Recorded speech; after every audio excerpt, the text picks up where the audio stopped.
Business Takeout presents The Cocktale Hour with L.A. Wade.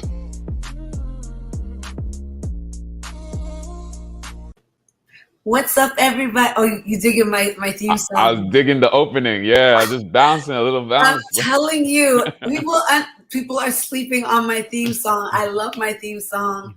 Welcome, everybody, to the Cocktale Hour. It's your girl, L.A. Wade, and I am here with the wonderful Chris Strikes, who we're going to come to know in just a moment. But before we get started, I want to give a shout out to Business Takeout, who presents the Cocktale Hour. And she is the woman behind Business Takeout is Banky Benjamin. And she has her own show on the platform that's coming back online soon. So everybody take care and look out for that as well. Business Takeout is this wonderful platform that really seeks to inspire Black wealth and Black entrepreneurship. And yes, I don't have a voice. And you know why? Because it's carnival time in Toronto, people. It is carnival time. And if you are a carnival chaser, you already know, or as they say in Scarborough, you don't know that you have to jump up and carry on when you are here. Now, the Cocktail Hour is about having sobering and intimate conversations with people in the arts, culture, sports, and entertainment industry. And I am so honored today to be with documentary film award filmmaking director, Chris Strikes. Welcome to the Cocktail Hour, Chris. Thank you, LA. It's awesome to be here. And yes, post-carnival recovery is on. Oh my goodness. But I think it's so fitting to do a carnival show after Caravana is happening. I can't stop calling it Caravana. I'm sorry. I'm old school. And I know people always say that, but it is the Toronto Caribbean Carnival. And they've done a lot of work to, I guess, synthesize some of the processes involved in the parade. And while it's been changed for a lot of us who've gone to it so many years, it has brought a lot of great things to our ability to celebrate in the streets in a safe and fun way. And hopefully it continues to bring in all of that money into the city of Toronto. But you are a documentary filmmaker now. I don't know if you were before. You were a music video director. And now you have this documentary that seems to have catapulted you into this limelight. I go and do research on you, and all I see is becoming a queen, becoming a queen, becoming a queen. And I'm like, what do you ask is this becoming a queen? Sorry, I'm from Grenada after rap. No, that's awesome. But you have made something really, really special. And while I usually ask people, how did you get here? I do want to spend a little bit of time talking about becoming a queen, because I was dearly impacted by the movie. And I'm really proud of you, and I thank you for making it. Do you want to speak to how it came about and how it touched your own heart? That is an incredible intro, I must say. So thank you so much for that intro, and I'm glad that the film really touched you like that. Yeah, no, it's been an amazing journey and an amazing process with it. The idea came from the first time I went to Joella's mother's house, which we went there for a table read for a previous short film that I was working on. And when you first walk in, there are like carnival headpieces, queen headpieces, and female individual headpieces from Mishka as well too, like that are on display in the house. Yes. Joella's chess pieces from past queen costumes are on display in the basement. There's photos all over the wall, like blown up photos. There's like a collage, like a carnival collage that she has as well too. And I was like, wow, like this is amazing. I've never seen this before. Like this is incredible. And I imagine that your home is a microcosm for many other people's home who are just as passionate about carnival and who grew up in carnival as well too. And then yes. So the longer version of the story that I haven't really told that many people, because it elongates the story, and I'll share it here. Time. We're here. I'll share here. So I'm a big football fan, and by football I mean soccer. And I was like, what? Yeah, footy, the football. Footy, yes. So I'm a huge football fan, and at the time there was this team, Real Madrid, who had won 9 Champions League titles, and they had just won their 10th. And Real Madrid, they were obsessed with trying to win their 10th, because I think it was like about 15 years or so, quite a long time between the 9th and the 10th. And so everything was all about la décima, the 10th, the 10th, the 10th. So when they finally won it, like like madness. You know what I mean? Even though the next team behind them, AC Milan, they had 7 trophies, so they were still 2 trophies ahead of AC Milan, and but they were just obsessed with getting 10. And so but also these things are not easy to win as much as like, you know, it's not easy to win. So the fact that a team won 7 or a team won 9, it's very difficult. Exactly. Now for Real Madrid, since that time, they actually have gone on to win 4 more. So they're on 14. They just won this year. Damn. So they're on 14. Really what I'm saying is full of shit. And it's actually very easy if you're real. No, it's honestly, it's not, because like when you look back on their dynasty, it almost doesn't make sense, because especially this year when they won, like this year was one of their like quote unquote worst teams. What? And they went on and won. And not only was it one of their worst teams, so they played every favorite. They beat every favorite. So they beat PSG, they beat Chelsea, they beat Liverpool, Man City, and then Liverpool in the final. And so those 4 teams that they beat, they were all tipped to win the Champions League, well ahead of Real Madrid. So wow, that's even a better story, right? So some of the like between the 10th and the 14th, some of the ones that they won, you're just like, how did that even happen? They didn't have the team on paper that you thought would have won, right? Serious underdogs, right? But to bring that all back around to Joella's story, so because like, you know, it was all exciting and about the 10th, and so Joella was telling me her story about Carnival and the fact that she was aiming to win Queen of the Band for her 9th time at the time, right? So I was like, if you win 9 this year, that means next year you're going for 10. And like, decima. La decima, you know, like let's tell our decima, or technically your decima, not mine. Let's tell your decima, right? So I was like, you know, has anybody ever told your story? And she was like, no, nobody's told my story outside of like little news reports, little news interviews, like breakfast television and things like that. Right. And I was like, really? Like no one's done a documentary on you? And she's like, no, like there's been one person who's like talked about wanting to do it, but it didn't end up coming to fruition. And I'm like, we are going to tell your story. Yeah. So this is my question for you then, because like you are if you look you up, if you look him up, you will be able to see that Chris has a really, you know, vast discography in music video directing, and Cardinal and Carlos Morgan and this even Classified and a whole bunch of people, Socrates, a bunch of people. And I'm just curious as to, did you always have a desire to tell stories through documentary filmmaking, and was music video making just something that you did as a step towards? Yeah, like, so for me, I want to do it all. Like I when I decided I wanted to get into film, I was like, I want to do it all. I want to make music videos, because at the time, Little X, now known as Director X, Little X is making some of the dopest music videos, right? Yeah, and all the hot girls from Scarborough were in his videos. Exactly, right? So I wanted to make music videos. I wanted to make films, both scripted and unscripted. And as well to commercials, which is another pursuit that I'm going after, is to direct commercials. So nice. Before becoming a queen, we like, I actually had experience in shooting sort of like an informal, unofficial documentary, and that was with One Love T.O. Because we did a bus trip to DC for Barack Obama's inauguration in January 2009, and what was supposed to be you know, just capturing the trip and capturing the moment turned into like this impromptu documentary, because 2 out of the 3 buses got stuck at the border for 8 hours, because there was a red flag, a threat that the United States had against Somali people for whatever reason that day. Oh, wow. And on the other 2 buses, there were some Somali women as a part of the group. Right. Crazy. So unfortunately, you know, the 2 buses got stuck. The bus that I was on was the one that made it through. But then, like, as the thing turned into an ordeal, everybody got their cameras out. Right. Everybody got their cameras out and everything. So, you know, we collected Tyrone Edwards, aka T-Rex.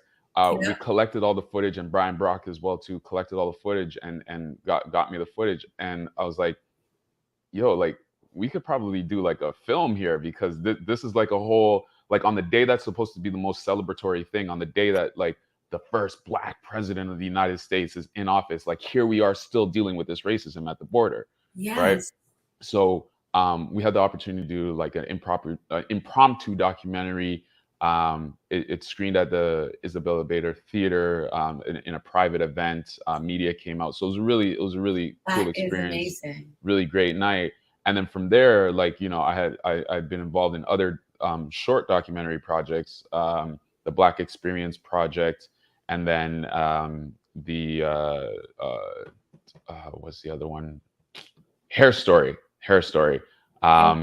Yeah, so Hair Story, which was a really eye-opening project, an eye-opening experience, is about the overrepresentation of Black and Brown youth in systems of care, in Ontario systems of care. So that's foster, that's the justice system. There are other branches under that jurisdiction. And so there was a weekend where the youth got to essentially hone their craft and hone their skills in a particular type of art that they were interested in. And then by the end of that weekend, use what they worked on in these workshops to essentially deliver their message to stakeholders in the industry as to what their stories, their struggles, their challenges have been living in systems of care. And the Hair Story project was a really unique thing, because it started out of like just Black children in care not having the right hair products, because oftentimes they're in group homes with white family, or other white people, or they're in foster homes with white families that use like, you know, Head and Shoulders or Pantene Pro V. You know, that's not good for our hair. So no, it's not. You know, so it started from the office of the provincial youth office for children advocates that no longer exist, unfortunately. They were getting a lot of calls just starting from this. So they just started to start a whole program, a whole initiative, starting from Hair Story, and then evolve it into what are the other challenges faced by youth, Black and Brown youth in Ontario care systems. So that's kind of where my documentary background started sparking out and evolving, and then progressed itself to becoming a queen. But it's really clear that you're very adept at telling stories. And I have this sneaky suspicion that it can be really any story, because you see the story in every situation. Would that be an accurate depiction of you? Yeah, absolutely. You know, I have an incredible imagination. So even when I'm in just like personal situations, and especially if it's someone that I have a new connection with, or somebody that doesn't know me well, I'm like, I preface it by saying I have a wild imagination, so don't get like freaked out. But like, imagine this scenario where like this happened and this happened and this happened. No, 100%. You know, are you a Libra? Because I have the same. I'm a Pisces. Wow, I don't know very many Pisces, but like that I'm the same way. Like if you drop a seed or a stone into the water that is around here, it's just going to keep rippling out different things, and it just overflows with ideas. I can't stop. And so that's what I think I really love about getting the chance to talk to people like yourself and doing the show, but also just, you know, helping other creatives tap into where other people get their source of inspiration from and what their purpose is. And so I wondered, not knowing anything about you before, I wondered about your purpose and if there was real messages. I went through your Instagram and I was looking for things, and I saw a couple of things, and it's quite obvious that police brutality and other social issues are very important to you, especially you as a Black man. So I do quotes sometimes, and I get you to elaborate on what these mean for you. Mm-hmm. And one of the ones that really stood out to me, and I don't know if you said it, but I saw it on your Instagram. Mm-hmm. It said, "We build. We don't tear down other Black men. We have felt the pain of being torn down, and we have decided we will be deliberate about building others." Mm, Do you I remember that? I vaguely do. It's not my quote. I can't take the credit for that. I'm trying to remember for You the life tagged of a me bunch there. of men and you apologized to other men that you forgot, if you forgot them, and you Oh, tagged you a know bunch of what? men in that. Yeah, so I think that, like, what that was like a social media trend that was going around. One of those ones where it's like, like, if you've received this, tag other people you want to send this to and whatnot. And so it was one of those. Um, and it just really spoke to me, like that message where it was like we definitely need the reminder of that. And that was such a long time ago. I mean, something like that can still be posted today. It can still be posted, Yes, like, unfortunately. yeah, yeah. But I wonder, who are the we? Who is the we? We don't tear down other black men. Is it black men, or is it black women, or It's it's people?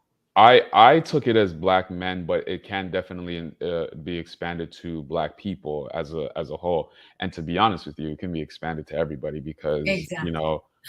there's a lot of non-black people that's tearing down black people. I mean, like, just flip the pages through history books. Exactly.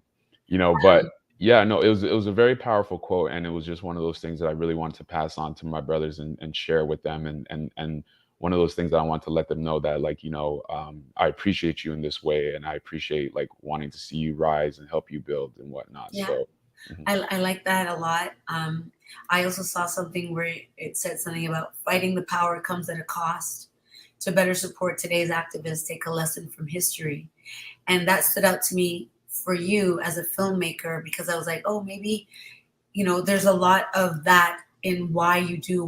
And in that way, is filmmaking your purpose? Is it connected to your purpose? I think, as I mature, both physically through my age and then internally through spirit, um, I think my purpose is to educate and to share and exchange energies. Um, the tool that I have to do that with is film. So I wouldn't say that film is my purpose, but film is the tool to deliver my purpose. There's a documentary about a photographer who talks about his camera being a weapon. And Hmm. I know this, but I can't remember what it is. So never mind. Uh, But yeah, no, it definitely can be, right? Like your camera can be a weapon, and it's interesting that it has the word shoot in it, and shoot can right. be associated to one tool, or shoot can be associated to another tool. And one tool is very destructive, and then another tool is very informative, very enlightening, very inspiring. So. Yes, and I like that, especially with the black men or black women like myself behind the camera, because we disturb. Our presence disturbs. It just, you show up and it's like it's already political, and so when going back to becoming a queen, I remember hearing you talk in an interview that I was looking at about how much you wanted to make sure that the carnival was represented in a positive light, and you wanted to really stay away from the negativity. Can you speak to that for me? Yeah, that was a very early intentional decision that, like, I didn't want to tell certain stories around carnival because, which they exist, and it's not to say that they don't exist. And if somebody wants to tell that story, they can by all means tell that story. But for me, I wanted to focus on celebrating our community, and then celebrating our culture, and celebrating someone specific in our community and our culture.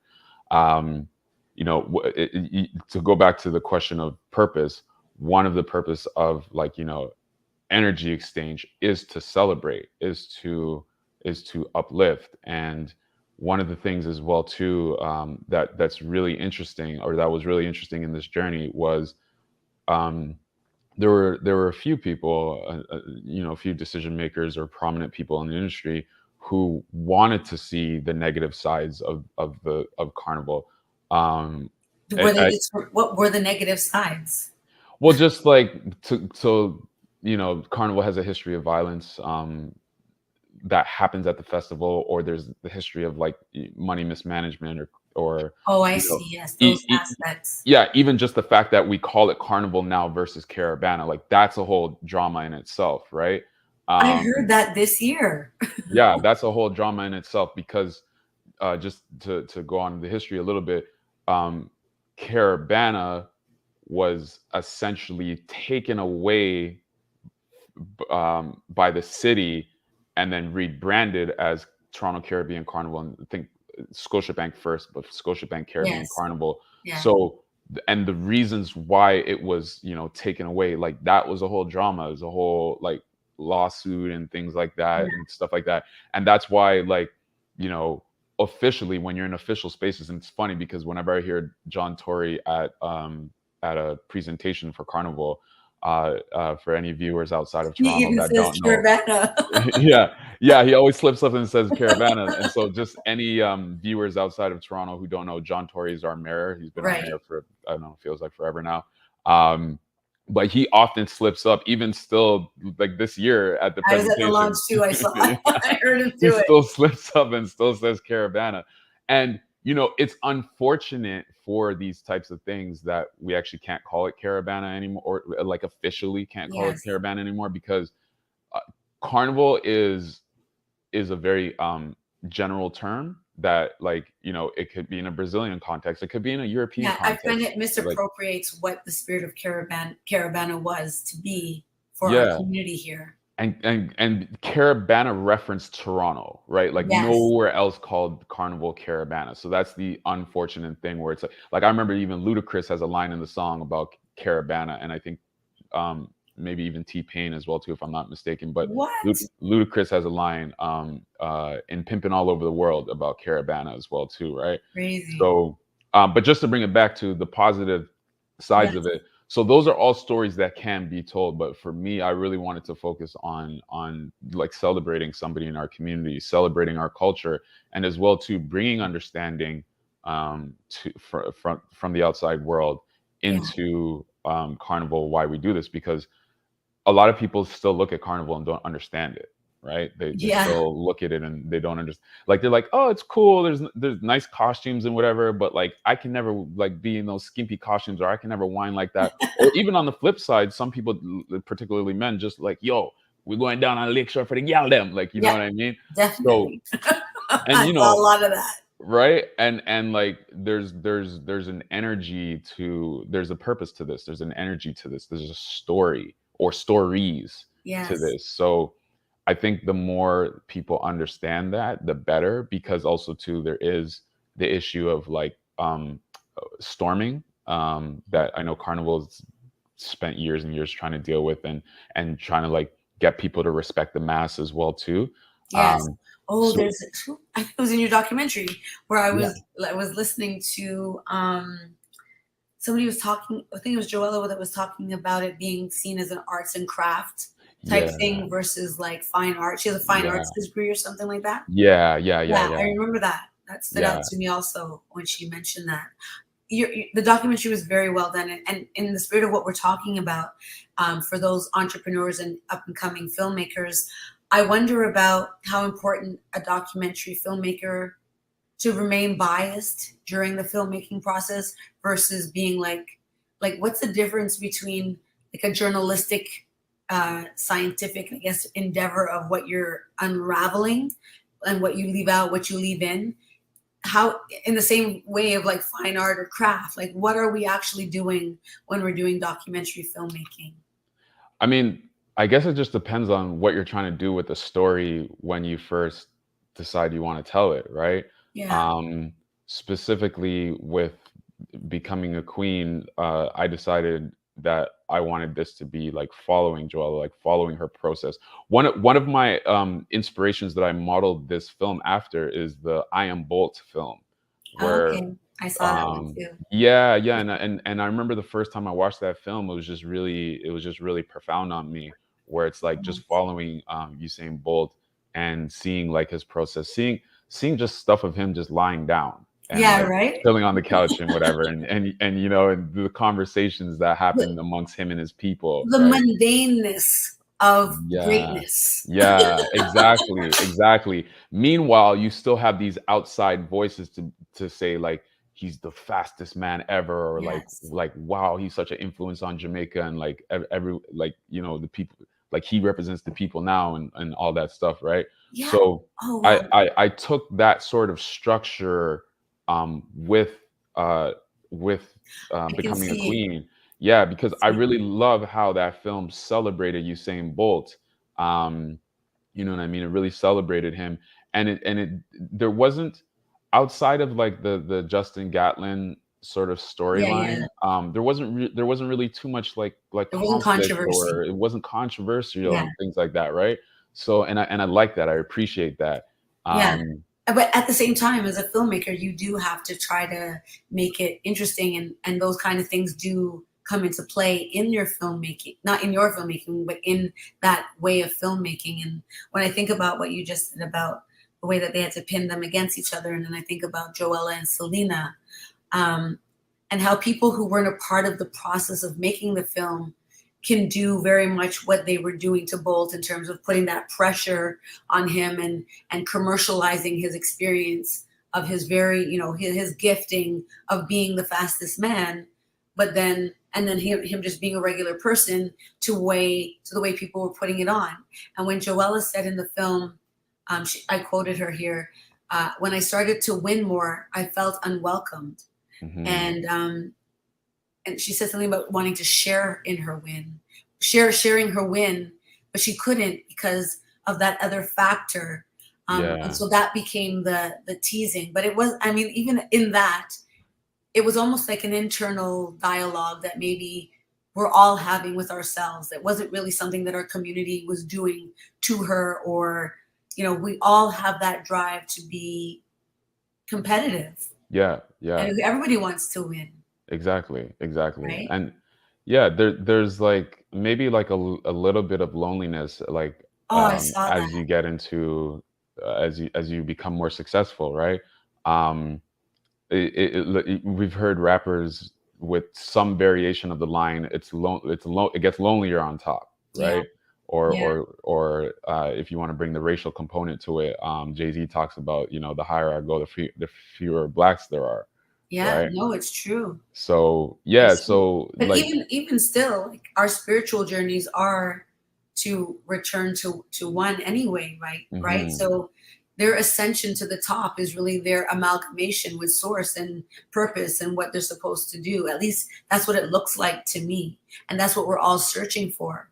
And when we see other people who have done that, it's kind of like you do feel that tinge of like, like I'm not doing my part, or how come it's not me, or mhm, but I felt for her in those moments, and to be just very plain, because I think she's amazing. But I loved how you brought in the ice skating, the figure skating, and the different things that she did. And so those things would not be seen as stereotypically like a black thing. So mhm, that loneliness of being different and associating her greatness with things that are not necessarily seen as black also, I'm sure underneath there's another sub story there of another kind of pain that is affiliated with how can this be the person that represents the queen of the carnival? mm, Like I didn't. yeah, That's what I was getting as a black woman. mhm, That very much feels like I don't fit in many places because of the way that I think or the way that I do things.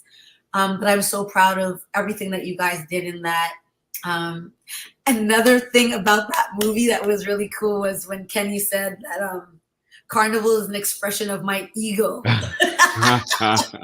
That is carnival. That is yeah, mass. Mass is yes, all about ego. yes, You yes. can't win without it, Exactly, exactly. right? And just the fact that he was so blunt about it, and like I love it. it's like one of my favorite moments in the film, Yes, so exactly. It was yeah. so good.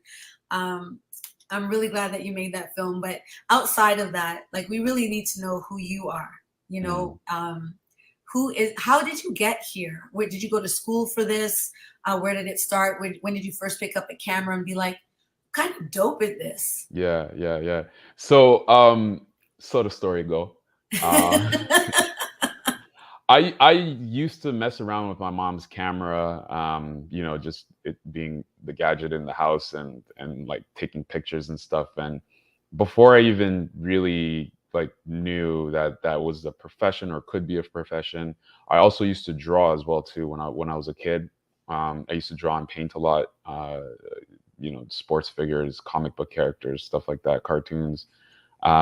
So yeah, I think it was just like it started with an exercise of creativity, not knowing, like not having any sort of, I guess, purpose for it, or conscious purpose of it, because I also grew up playing football, soccer, where that was my conscious focus, was football. And there was a point in time where, and I think it might have come at high school, or during high school, and I'm trying to, because there's a specific moment in high school where I'm trying to remember if what happened first. But essentially, my high school, Kipling Collegiate, at the time was one of the only, if not the only, school in Toronto that had a TV studio in it. So instead of doing the announcements on the PA system, we did announcements on TV. It was a show called Switch On. And so when I was in grade 8, before I went to high school, you know, you go to the local high schools in your area for like orientation for the grade 8s and whatever. And so when I saw that in Kipling, I had zero intention to go to Kipling. And I saw that and I was like, I gotta go to Kipling. This is the coolest thing ever. Like, this is amazing, right? So I ended up going to Kipling, and so the way it works is grade 9, you don't really do much involving like broadcast. In grade 10, you learn how to make videos and bumpers and intros and stuff like that. In grade 11, you practice how to do the show and learn how to do the show. And in grade 12, you actually do the show. And that's the class, is doing the show. So that was my introduction into the production side of things, in sort of a structured and intentional way, as opposed to previously it was just kind of just playing about and messing about and whatever. So that really helped, like sort of shape my goal. And I was always like, you know, once I'm a retired famous footballer, I'm gonna become a famous director. You know what I mean? Yes, I can see Ronaldo's trajectory now. Right? Well, because at the time there'd been 2 footballers in particular, an Englishman named Vinnie Jones, who oftentimes plays like a mobster in a lot of these British films, and then Eric Cantona. Eric Cantona is a Manchester United legend, French footballer, and both of them, after their careers, and they both retired relatively early, got into acting careers right after. So I was like, oh, this is possible to have like a whole other life that doesn't involve being either a coach or like a broadcaster in the sport. Like, you can literally go and do something else. Cool. Yeah, so that's when I was like, you know, after I'm a famous player, I'm just a player. Yeah, I'm famous, you know, World Cup winning and Champions League winning, you know. I'm going to be the next little X, like, you know.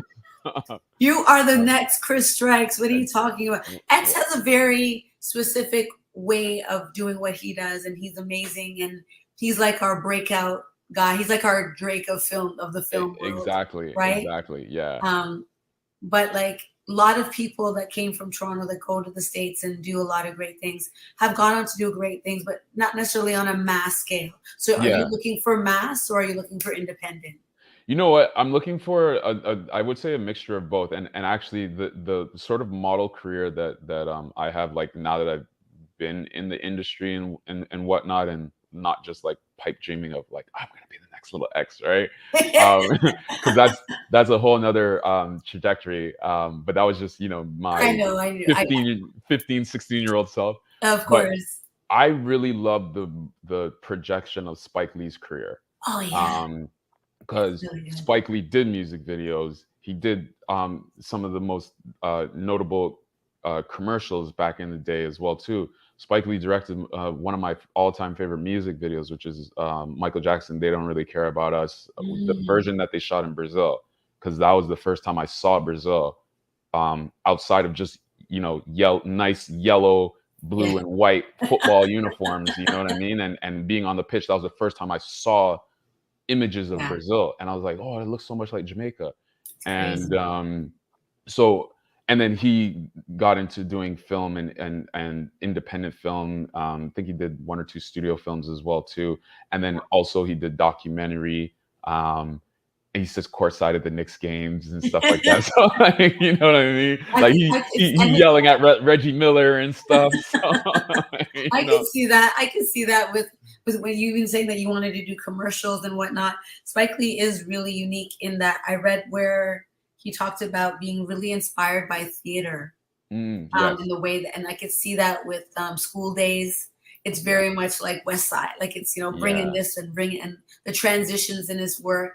It's really dope. And it's so interesting that I'm learning to be a filmmaker right now, hot off the press. And you have to study your craft. Do you not agree? Like maybe you don't have to go to school for it, but you got to be passionate about learning about it and paying attention to the things that inspire you. Can you talk to me about some of the things that inspire you, and if you went to school for it, and if not, what is your process towards learning how to do what you do? Yeah, absolutely.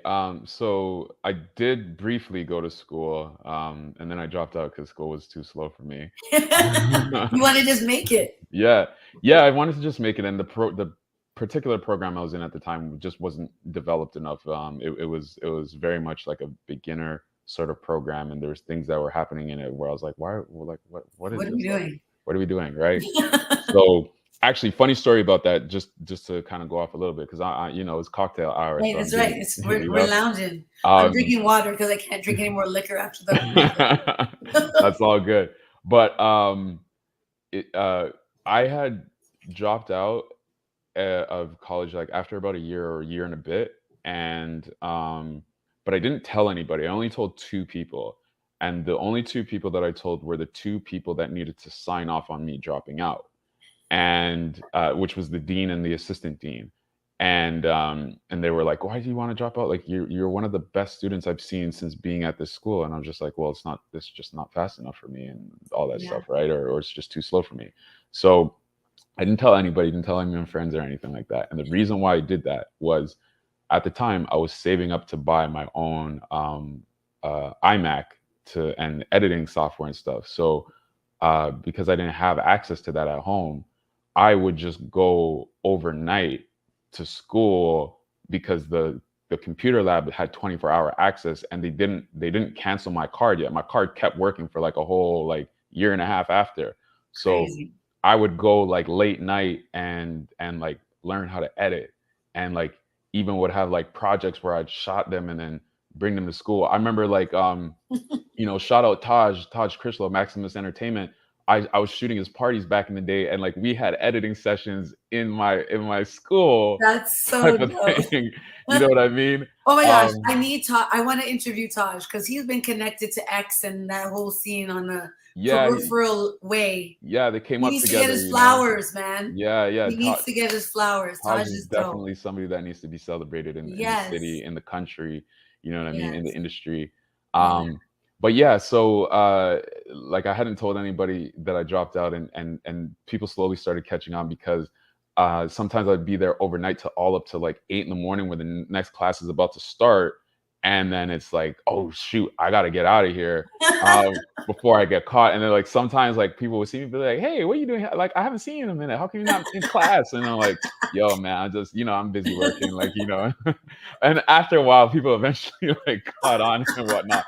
But by the time they did, I was able to afford to buy my iMac, so I didn't have to do all that anymore. Oh my gosh. Yeah, so when you talk about like the inspiration, some of the inspiration is that drive, right? Is that drive to be able to do sometimes like whatever it takes within reason to really start honing your craft and your skill. Back in those days, I was reading articles about how to edit because this was pre-YouTube, or when YouTube was just starting to pop off, and the videos were just still cats and babies and stuff like that. It wasn't like Final Cut Pro tutorial, like it wasn't these kind of things yet on YouTube. So I would read articles of how to work these programs and whatnot. Wow. Studying film is definitely important, like watching film. I'm not as good all the time at watching film just because I just don't have the time. Yeah, it's just so difficult. I have to schedule at least one movie a week now. Yeah, like I try to do, like I've been trying to watch Maverick for like a month now. And like every time I think about I'm gonna watch Maverick, something comes up and I'm like, shoot. And then like it's like, do I okay, it's not working to go to the nighttime screening. Like, should I go to like a matinee Right. screening, like a 1 o'clock Oh, screening? yeah. And then it's like, nope, It never happens. never a No. chance for that. But you got to do it because I'm just going to shout out Sheldon Shaw from Potential Films right now because he did a documentary called This Is for Toronto. Mhm. And Yeah. you can go look it up after. But anyway, he made a point of saying that part of his process has to be watching the genre of whatever it is Yeah. that he is working towards. Yeah. So he takes a lot of time. Part of his process is watching films. Yeah. And it depends on what he's working on or where his mind's at the time, but that's what he'll do. So I took that advice and I've been watching so many documentaries because I recognize that that's really where I want to go. I do want to write the next Insecure. And I have I've been diligently working because my show before the Cocktale Hour, or as well as the Cocktale Hour, is called Cocktails with LA. Yeah. The Adventures of a Recovering Sex Addict. Yeah. So just the Adventures of a Recovering Sex Addict is what I'm going to be sent. I've started writing like little short stories about them. Yeah. It's pretty funny. That sounds awesome. That sounds awesome. And like, you know, you could see a little bit of that, or a little bit of, I guess, of that topic in two shows that I really love. Yeah. One is Fleabag, and the other is Californication. Yes, but I wasn't thinking about that. But yes, that is I wasn't thinking about that because I forgot about that show. But yes, you're right. You're absolutely right. Dear White People is another one. Oh yes. Yeah, because I remember the main character, she was caught between the two Yes, guys. yes. Dear White People, but more accurately was what was the Netflix series that Spike Lee just did a couple years ago? Oh yeah, She's Gotta Have It. She's Gotta Have It. Yeah, that's more what I was thinking of over Dear White People. But yes. She's Gotta Have It. Fleabag, Yeah, I thought of I watched that too, and these are the things. And oh man, we'll talk offline about that. Anyway, that's really dope. Yeah. I wanted to ask you about memberships for like, and does every business, everybody that's a creative, do you think that they should have a production company that they incorporate? And membership fees, like what membership should they be thinking about? Yeah, so that's a two-part question. So Yes. Should every creative have a business? Yes. Should they get incorporated? Talk to your accountant about that, because that is like, you can still be a sole proprietor and have your business and not need to get incorporated. But the decision on whether to get incorporated has a lot to do with your income. So my answer to that would be like, if you have an accountant, talk to an accountant about that. That's right. There are certain grants, though. For example, Hot Docs Cross Currents funds, which supported becoming a queen. So there's certain grants like that you actually do have to be incorporated in order to get the grant. So it's like, when you get the grant, if you're not already incorporated, then they hold on to the money until you get incorporated. Okay. and then you show them your documents and stuff, and they're like, okay, boom, here. Yeah. But also too, the difference of incorporation does come with a higher expense than just being a sole proprietor, higher sort of upfront expenses that then sort of revert back to you in tax breaks. Yes. So again, it's not something that's necessarily for everybody. It's something for an accountant to or a financial advisor to advise one about if they should incorporate or not. But those are a couple of the benefits. And the other part of your question was the memberships. Yeah. Yeah, I think it's important to subscribe to memberships. It can add up and it can get pricey and stuff like that. So, that's always something to take into consideration, which is very understandable. I am recently, like within a year or maybe just over a year, a member of the Doc Institute as well too. Okay. So, in terms of documentary filmmakers, that's a good place to be a member of. Yeah. Being a member also too of the Canadian Screen Academy and is another good one as well too.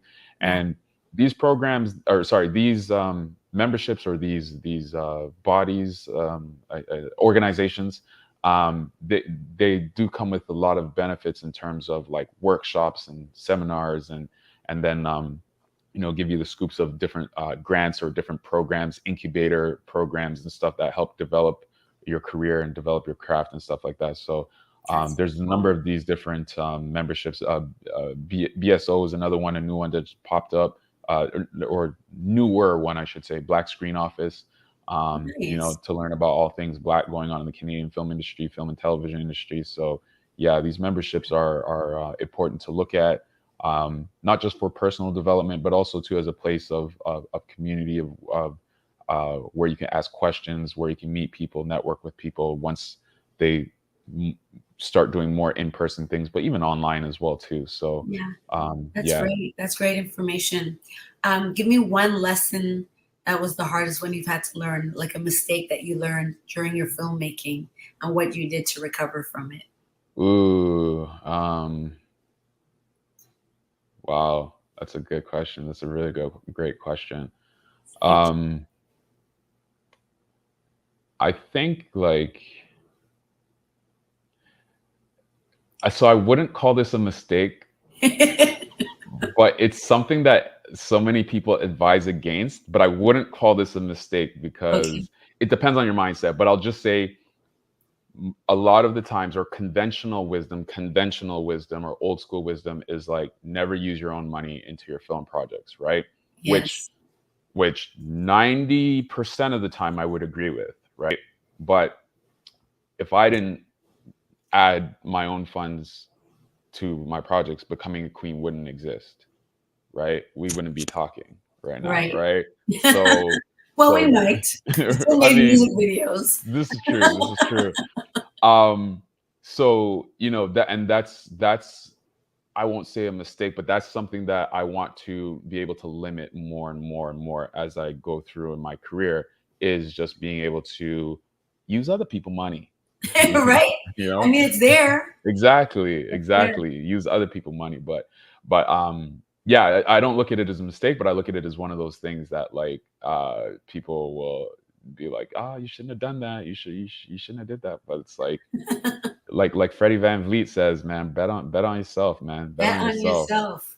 Yeah, right? Or homeboy was like, I don't shoot to miss. Like, exactly. Like, what is this, practice? Exactly.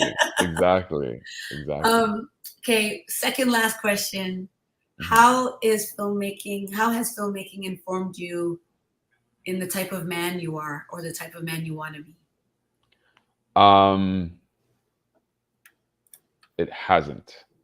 That's important. Tell us why. It hasn't. And the reason, again, goes back to that question of the purpose.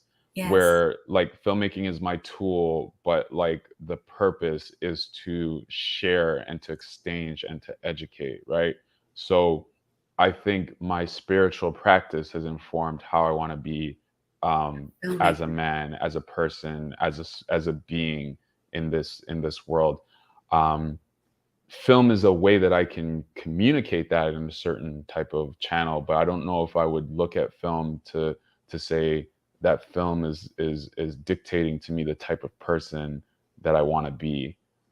That's very much in my spiritual practice, and that's very much in my interactions within my community of friends, or just this community of this world.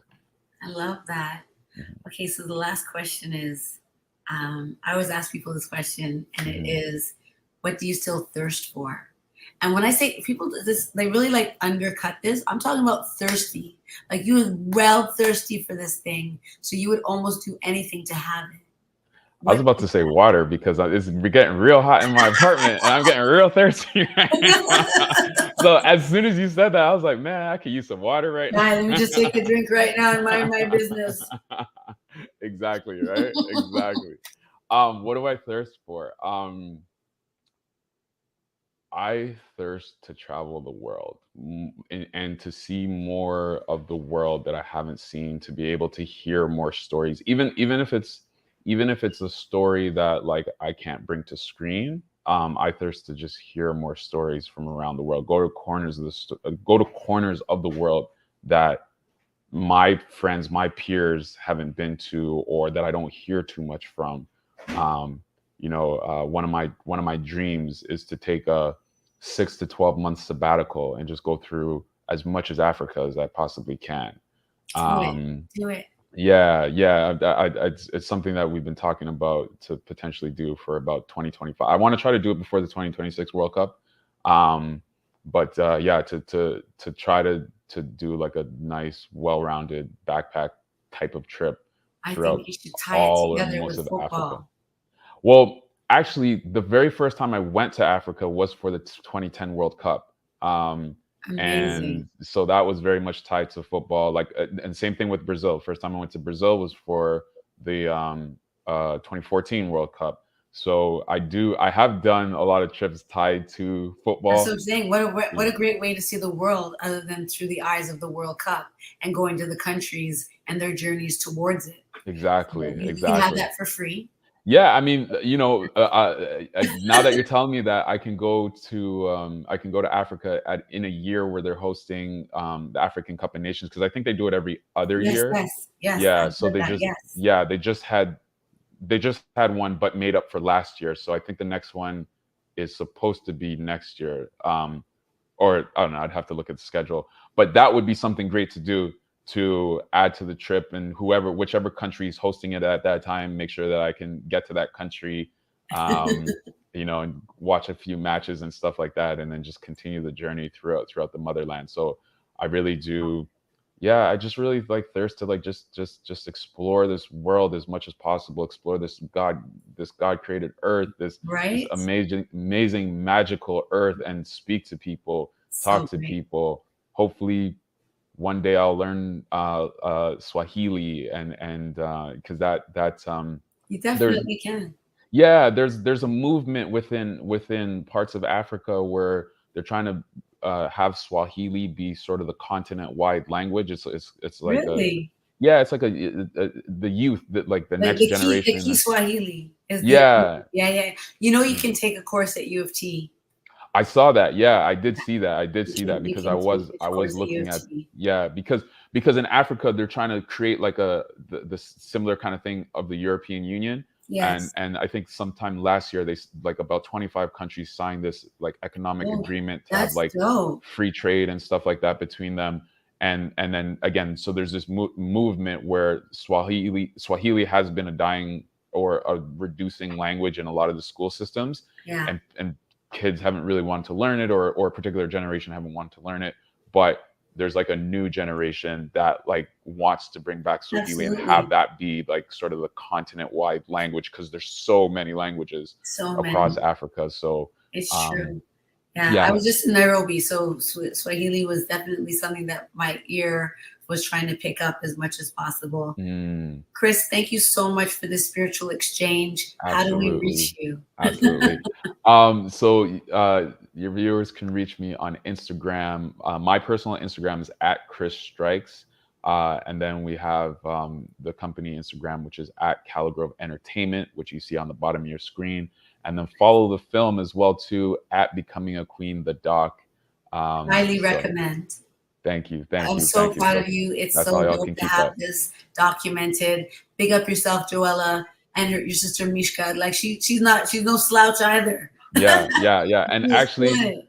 I She came first in individuals in there yeah, in a the few film, times. yeah, she's one individual, female individual, a few times, and I really want to give a special shout out to Mishka, because Mishka was the festival manager, or the manager of the FMC of Carnival this year. So Nice. she helped, or I shouldn't say helped, but she was instrumental in organizing Carnival this year. Love it. Um, What so a to powerful family. We didn't talk about it, but I was very moved by the sisterhood of the women, the mother absolutely, daughters, and their relationship. And just, it's really important to see those kind of stories. Really important, just because if we don't know what it looks like, we can't imagine it. So exactly. thank you for expanding our imaginations. Thank Thank you, you. everybody, for watching the Cocktail Hour presented by Business Takeout. We hope we inspired some Black wealth, some Black entrepreneurship today. If you're interested in sponsoring or advertising on the show, hit up my girl Banky at Business Takeout. I'm your host, LA Wade. Thanks for watching the Cocktail Hour. Chris, it's been a pleasure. Ashe. Ashe. You All inspired right. us today. Peace out, everybody. All right. If you enjoy our programming and want to help support Black entrepreneurship, please donate today. www.businesstakeout.com/donate.